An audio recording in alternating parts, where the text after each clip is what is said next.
तो दोस्तों मैं आज आपको एक्सप्लेन करने वाला हूँ द किंग्स अवतार। ये एक चाइनीज़ ड्रामा है और मैं कोशिश करूँगा कि मैं आपको 2 से 3 एपिसोड इस वीडियो में एक्सप्लेन कर सकूँ। और अगर आप चाहते हो कि मैं इसे कंटिन्यू करते रहूँ तो प्लीज़ कमेंट कर दीजिए और लाइक कर दीजिए और मेरे चैनल को सब्सक्राइब भी कर देना, जिससे मैं आगे कंटिन्यू कर पाऊँ।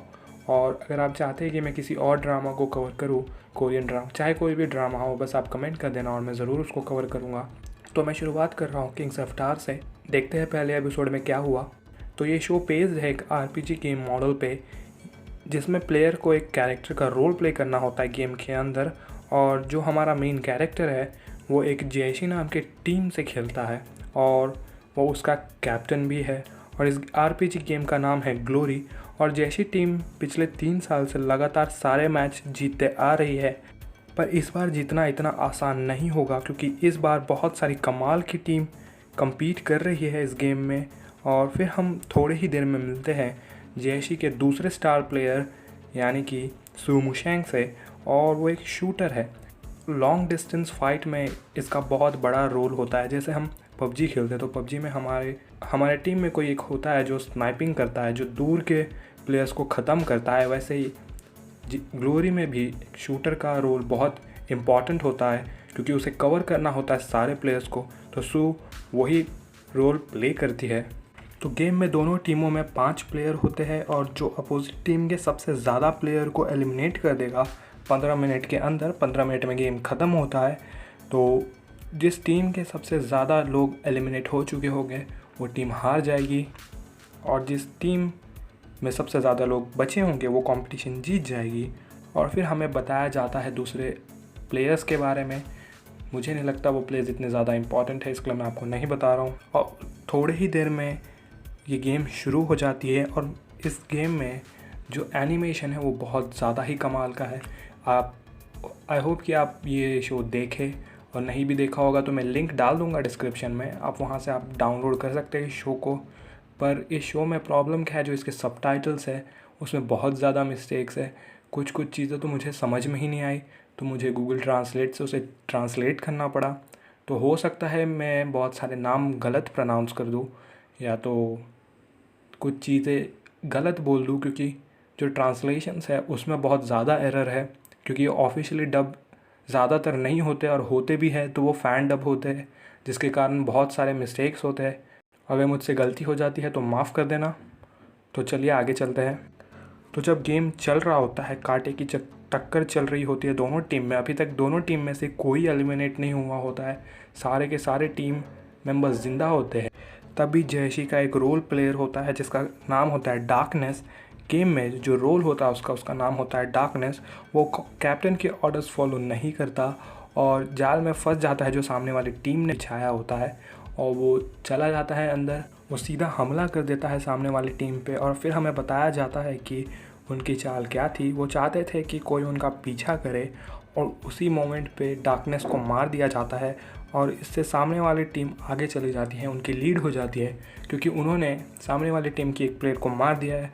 इसके लिए सामने वाली टीम अब आगे जा चुकी है और जैसी 1 पॉइंट पीछे हो चुकी है। फिर कुछ ही देर में जब गेम पूरी तरह से इंटेंस हो जाता है, तभी सू सामने वाली टीम के स्नाइपर को, यानी कि जो गनर होती है सामने वाली टीम को, उसे एलिमिनेट कर देती है। जैसे मैंने कहा था इसका रोल बहुत ज़्यादा इंपॉर्टेंट होता है लॉन्ग डिस्टेंस बैटल में। और अब जो पॉइंट्स है वो दोनों लेवल हो चुके होते हैं, बस कुछ देर बाकी होता है गेम ख़त्म होने में। और हम लास्ट मोमेंट में देखते हैं हमारे मेन कैरेक्टर यानी कि जैशी के कैप्टन के स्पेशल ट्रिक्स।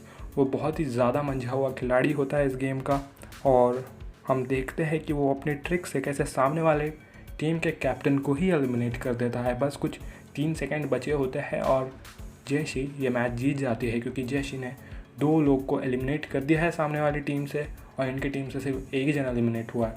तो जैशी ये मैच फिर जीत जाती है, और ये जो अपना विनिंग रिकॉर्ड्स है वो अभी तक जैशी एक भी मैच नहीं हारी है, और इनके पास अभी भी 3 कप मौजूद है।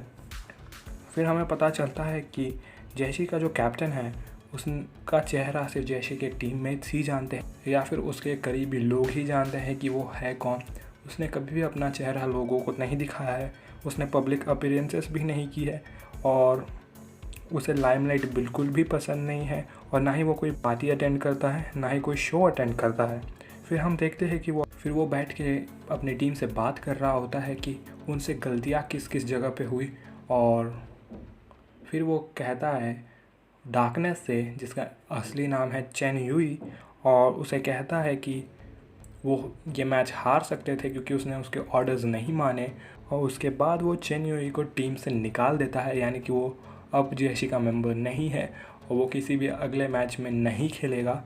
और फिर वो चेन को ये भी कहता है कि इसका कारण ये है कि चेन सिर्फ अपने आप के लिए खेल रहा था, ना कि टीम के लिए। और अगर वो टीम के साथ नहीं खेल सकता तो उसकी कोई जगह नहीं बनती इस टीम में, क्योंकि ग्लोरी एक टीम गेम है। फिर हम मिलते हैं बॉस से, जो जेएससी टीम को चलाता है, या कह सकते हैं कि वो जेएससी टीम को स्पॉन्सर करता है या उनका लीडर है, पर वो खेलता नहीं है खुद। और फिर वो कैप्टन से बात कर रहा होता है और कैप्टन उसे कहता है कि उन्हें एक नई टेक्निक यूज़ करनी है। वो सोच रहा है कुछ दिनों से अपनी नई टेक्निक यूज़ करे। और ये सुनने के बाद बॉस कहता है कि हो सकता है प्रॉब्लम टेक्निक में नहीं है, प्रॉब्लम ह्यूमन एरर्स में है। यानी कि वो कहता है कि प्रॉब्लम हमारे कैप्टन में है, जेएससी के कैप्टन में, ना कि टेक्निक्स में। फिर हम मिलते हैं यूयुन से और फिर बॉस कहता है कि आज से यूयुन होगा नया कैप्टन, और जो हमारा पुराना कैप्टन है उसे जॉब से निकाल दिया जाता है। उसे कहा जाता है कि वो असिस्टेंट बन के रह सकता है, पर वो अब से वो कैप्टन नहीं है। और फिर बॉस कहता है कि आज से यूयुन नया कैप्टन है, ना कि ये शू। हमारे कैप्टन का नाम है ये शू। और ये सुनते ही ये शू डिक्लेयर कर देता है कि अब वो रिटायरमेंट लेगा। पर रिटायरमेंट लेने का एक कंडीशन होता है, अगर कोई प्लेयर रिटायर होता है तो वो अगले 1 साल तक ग्लोरी नहीं खेल सकता। यानी कि वो कंपटीशन में कम्पीट नहीं कर सकता। वो प्राइवेटली ज़रूर खेल सकता है, पर वो कंपटीशन में कम्पीट नहीं कर सकता अगले 1 साल के लिए। और ये शू रिटायरमेंट दे के चला जाता है। फिर हमें पता चलता है इसके पीछे कारण क्या था, कैप्टन को बदलने का कारण क्या था। जैसे मैंने आपको पहले ही कहा है कि वो किसी भी इवेंट्स को अटेंड नहीं करता, इसलिए जो कंपनी है वो उससे ज़रिए ज़्यादा प्रॉफिट नहीं कर पाती। क्योंकि आपने देखा होगा शो लाइफ में जो सबसे ज़्यादा प्रॉफिट होती है वो मर्चेंडाइज सेलिंग से होती है। जब सेलिब्रिटीज़ कोई इवेंट अटेंड करते हैं तो उसके पैसे मिलते हैं कंपनी को। पर जो हमारा कैप्टन था यानी कि शू, वो कोई भी इवेंट अटेंड नहीं करता था, ना ही लोग उसके चेहरे को जानते थे। इसलिए कंपनियाँ उससे ज़्यादा प्रॉफिट नहीं कर पा रही थी, इसलिए उसे टीम से निकाल दिया गया। उन्होंने ये नहीं सोचा था कि वो टीम से रिटायर हो जाएगा। उसे लगा था कि वो असिस्टेंट बन के रहेगा, लेकिन इसने डिसाइड किया कि ये रिटायर होगा और उसने ये कंपनी यानी कि जेएससी इसे छोड़ दिया। फिर जब वो बाहर जा रहा होता है तो उसे वापस चैन मिलता है और उसे कहता है कि जो बंदा उसे निकालने की कोशिश कर रहा था वो खुद इस टीम में नहीं है। यानी कि शिव अब खुद इस टीम में नहीं रह सकता क्योंकि उसे निकाल दिया गया है, हमें नया कैप्टन मिल चुका है। और फिर उसे कहता है कि जब वो उस टीम का कैप्टन ही नहीं रहा, वो टीम का पार्ट ही नहीं रहा, तो वो यूनिफॉर्म क्यों पहना है उसने टीम का, और उससे अपनी टीम की यूनिफॉर्म भी वापस ले लेता है। फिर शिव वहाँ से चला जाता है और अपने पुराने इंटरनेट कैफ़े में जाता है जहाँ पे वो पहले भी गेम खेला करता था। तो ये कैफ़े मौजूद है जेएससी के सामने वाली ही बिल्डिंग में। वो वहाँ पे जाके अपना पुराने आईडी से गेम खेलता है, ग्लोरी खेलना शुरू करता है।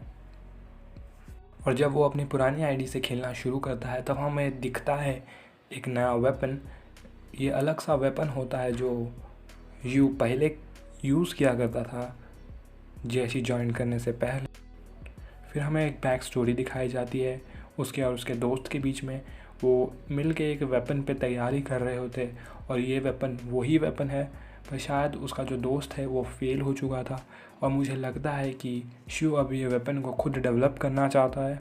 और फिर वो लॉग आउट करता है और जाता है, पर अब उसके पास रहने के लिए जगह नहीं है, ना ही पैसे है। और उसी इंटरनेट कैफ़े में फ़िलहाल वैकेंसी होती है, तो वो सोचता है कि वहीं पे जॉब पे लग जाएगा और वहीं पे वो जॉब के लिए अप्लाई कर देता है। और फिर वहीं पे एपिसोड 1 ख़त्म होता है। तो गाइस यही हुआ एपिसोड 1 में। तो शुरू करते हैं एपिसोड 2 में क्या हुआ। याद रखिए कि सब्सक्राइब कर देना मेरे चैनल को और लाइक कर देना, जिससे मैं और वीडियो लाते रहूँ। तो एपिसोड 2 की शुरुआत वहीं से होती है जहाँ पे एपिसोड 1 ख़त्म हुआ। तो जियो अपना इंटरव्यू दे रहा होता है और हमें पता चलता है कि उसका असली नाम शिव है। दोनों में सिर्फ जी और एक्स का फ़र्क है। तो आपको लग रहा होगा कि कोई फ़र्क नहीं है और मुझे पता नहीं मैं अच्छे से प्रोनाउंस कर रहा हूँ कि नहीं कर रहा हूँ, पर जो इसका असली नाम है उसमें एक्स है और जो वो नाम गेमिंग के लिए यूज़ करता है उसमें जी है। फिर हमें पता चलता है कि हमारे मेन कैरेक्टर यानी कि शिव को गेम खेलने के अलावा और कुछ नहीं आता, उसे बेसिक सी चीज़ों की भी नॉलेज नहीं है बिल्कुल भी। पर जो हमारी बॉस होती है उसे भी ग्लोरी खेलना बहुत ज़्यादा पसंद आता है और जैसे ही शिव कहता है कि वो भी ग्लोरी खेलता है, उसे जॉब पे रख लेती है और उसे नया जॉब मिल जाता है। अगले दिन जैसे ही वो उठता है उसे लाइट बल्ब चेंज करना होता है क्योंकि वो बल्ब ख़राब हो चुका है। और जैसे मैंने कहा कि उसे बेसिक सी चीज़ों की भी जानकारी नहीं है, तो उसे पता नहीं होता है ये कैसे ही करना है और वो गलती से पूरे के पूरे इंटरनेट कैफ़े की बिजली ही उड़ा देता है। और जितने भी लोग वहाँ पे होते हैं जो अपने काम के बीच में होते हैं वो गुस्सा हो जाते हैं और वहाँ से चले जाते हैं। और फिर बॉस कहती है कि जो नुकसान कंपनी को उठाना पड़ा है गियो की इस गलती की वजह से, उसका भुगतान गियो को अपनी सैलरी से करना पड़ेगा। और जैसे ही वो कैलकुलेट करके बताती है वो अमाउंट इतना ज़्यादा बड़ा होता है कि गियो अपने फाइनेंशियल क्राइसिस में चला जाता है।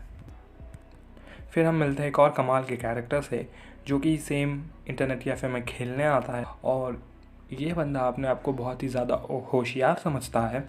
और मैं आपको बता दूं एक सिंपल सी चीज़ आरपीजी के बारे में। आरपीजी में आपको पॉइंट्स तब भी मिलते हैं जब तक आप लास्ट तक सर्वाइव करो। अगर आप टीम के साथ खेल रहे हो तो आपकी टीम के जितने मेंबर्स लास्ट तक सर्वाइव करेंगे उन्हें ही पॉइंट्स मिलेगा और जो मर चुके होंगे उन्हें कुछ पॉइंट्स नहीं मिलेगा। तो आरपीजी में ये नेसेसरी है कि आप लास्ट तक सर्वाइव करें। और कभी कभी जब आप बड़े बड़े मॉन्स्टर्स को आरपीजी में हराते हो या फिर मिशन कंप्लीट करते हो तो आपको रेयर आइटम्स भी मिलते हैं जो बहुत ज़्यादा यूज़फुल होते हैं आगे के गेम के लिए। तो ये बंदा प्लान करता है कि ये बाकी के लोगों का इस्तेमाल करेगा उस मॉन्स्टर से लड़ने के लिए और जब ये सब मर जाएंगे तो फाइनली उस मॉन्स्टर को ख़त्म करेगा और सारे पॉइंट्स खुद के लिए रख लेगा। पर यू समझ जाता है क्योंकि वो बहुत बार खेल चुका है ये गेम, उसे पता है कैसे प्लेयर्स आते हैं, तो उसे पता चल जाता है कि ये बंदा प्लान क्या कर रहा है और ये पहले ऐसे एक्ट करता है जैसे इसे कुछ नहीं पता पर इसे सब कुछ पता होता है। फिर हम मिलते हैं एक उस मॉन्स्टर से। वो मॉन्स्टर होता है एक जाइंट कैट और जैसे ही ये लोग जाइंट कैट के पास पहुंचते हैं गियो सिर्फ खड़े होकर देख रहा होता है और बाकी के लोग एक एक करके मर रहे होते हैं।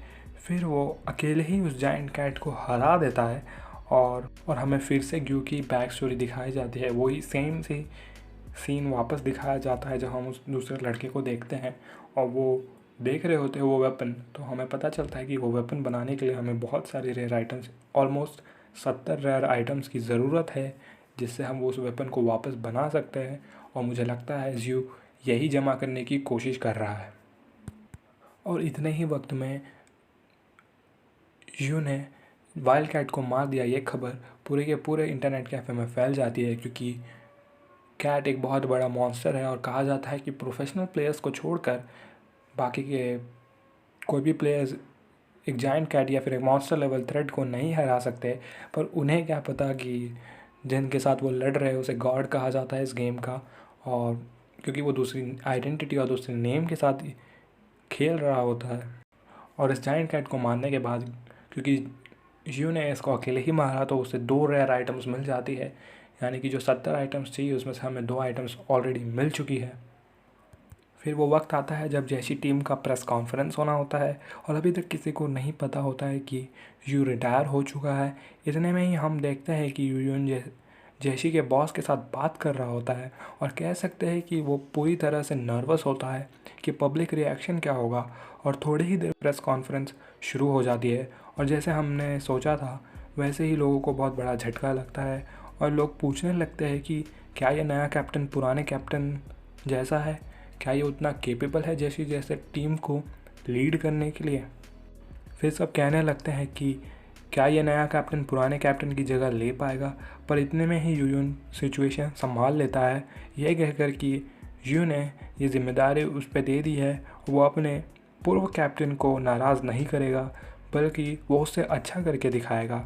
जैशी को जाना चाहता है 3 कॉन्जिक्यूटिव विन यानी कि 3 बार लगातार टाइटल जीतने के लिए, पर वो इस टीम को वर्ल्ड नंबर 1 टीम बना देगा और जेशी को अब से जाना जाएगा as the world number 1 team.